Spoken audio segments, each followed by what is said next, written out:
প্রথম শ্রেণী থেকে দ্বাদশ শ্রেণী পর্যন্ত সকল শ্রেণীর সকল বিষয়ের পাঠ্য বই আবারও পরিবর্তন হচ্ছে। নতুন করে পাঠ্য বই পরিমার্জনের ঘোষণা দিয়েছে সরকার।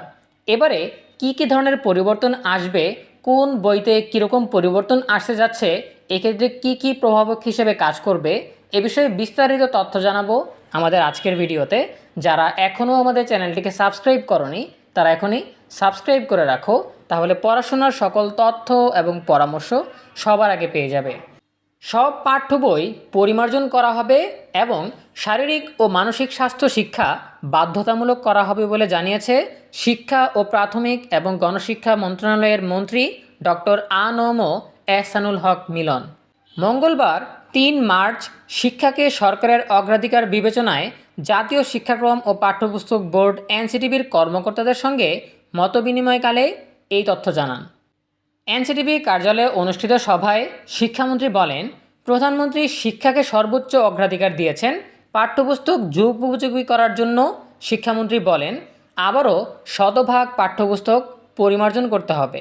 কোমলমতি শিক্ষার্থীদের শারীরিক ও মানসিক স্বাস্থ্যের বিষয়ে শিক্ষামন্ত্রী বলেন, মাধ্যমিক স্তরের ৪র্থ থেকে ৯ম শ্রেণীতে শারীরিক ও মানসিক স্বাস্থ্য শিক্ষা পাঠ্য বইটি সবার জন্য বাধ্যতামূলক করতে হবে। এটি মূল্যায়নে পরীক্ষা নেওয়ার কথাও জানান তিনি। শিক্ষা এবং প্রাথমিক ও গণশিক্ষা মন্ত্রী আরও বলেন, উচ্চমানের বিশেষজ্ঞ দিয়ে কারিকুলাম প্রণয়ন ও পাঠ্যপুস্তক পরিমার্জন করতে হবে। এই ক্ষেত্রে কোনো দলীয় বিবেচনায় যাওয়া যাবে না। এনসিটিবির চেয়ারম্যান মোহাম্মদ মাহবুবুল হক পাটোয়ারির সভাপতিত্বে অনুষ্ঠানে উপস্থিত ছিলেন মন্ত্রীর একান্ত সচিব প্রফেসর ডক্টর খান মঈনুদ্দিন আল মাহমুদ সোহেল সহ এনসিটিবির বিভিন্ন উইংয়ের কর্মকর্তারা। প্রিয় শিক্ষার্থীরা, এই ছিল আমাদের হাতে থাকা সর্বশেষ তথ্য। এখান থেকে আমরা জানতে পারলাম প্রাক প্রাথমিক থেকে দ্বাদশ শ্রেণী পর্যন্ত প্রতিটি শ্রেণীর প্রতিটি বিষয়ের পাঠ্যপুস্তক শতভাগ পরিমার্জন করা হবে। নতুন করে পরিবর্তনের জন্য বিশেষজ্ঞ দল কাজ শুরু করবে। এছাড়াও আমরা জানতে পারলাম যে ৪র্থ শ্রেণী থেকে নবম দশম শ্রেণী পর্যন্ত শারীরিক ও মানসিক স্বাস্থ্য শিক্ষা নামে একটা নতুন বিষয় যুক্ত করা হচ্ছে।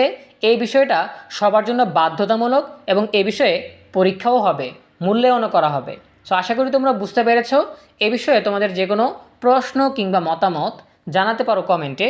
দেখা হবে পরবর্তী আপডেট নিয়ে নতুন কোনো ভিডিওতে।